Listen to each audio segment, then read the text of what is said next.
ચોથું, પેટર્ન મુજબ ખાલી સ્થાન પૂર્ણ કરો. અહીંયા જે પેટર્ન આપી છે, જો અહીંયા 200 છે, અહીંયા 300 છે, તો 400 નથી, એટલે આપણે અહીંયા 400 લખીશું. હવે બીજામાં શું છે, 400 આપ્યા છે, એટલે અહીંયા 200 લખીશું અને અહીંયા 300 લખીશું. નીચે આપેલી સંખ્યાઓનો ગુણાકારની રીત અથવા તો ભાગાકારની રીત અવિભાજ્ય અવયવો પાડો. અહીંયા હું તમને બંને રીતે બતાવીશ.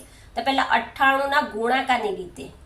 અહીં જગ્યા ઓછી છે એટલે હું તમને આ રીતે આ ગુણાકારની રીતથી બતાવીશ. 98, તો 98 ના ગુણાકાર કઈ રીતે થશે?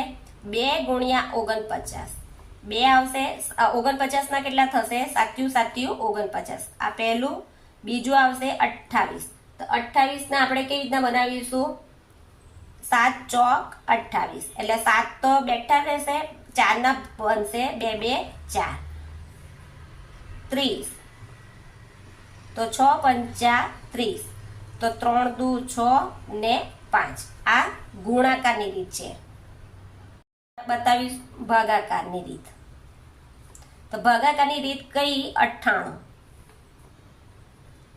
98 તો 2 વડે ભગાય છે? તો હા, ભગાય છે.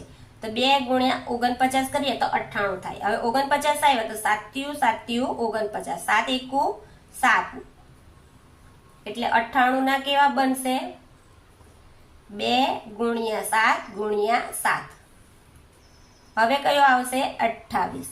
તો 28 ના પણ આપણે એ રીતે જ બનાવીશું. 28 2 વડે ભગાય છે તો 14 દુ 28, 2 સત્તા 14 અને 7 એકુ 7, તો 28 ના બનશે 2 ગુણ્યા 2 ગુણ્યા 7. હવે આપણે બનાવીશું 30 ના. તો 30 નું પણ કેવી રીતના બનાવીશું? ભાગાકારના. 2 ગુણ્યા 15 કરીએ તો 15 દુ 30. હવે 3 વડે થશે, એટલે 3 પંચા 15. હવે 5 વડે 5 એકુ 5, એટલે 30 ના કેવી રીતના બનશે? 2 ગુણ્યા 3 ગુણ્યા 5. તો અહીં આપણે જોડવાના છે. તો આ પહેલા સાથે શું આવશે? 1 નું આવશે C.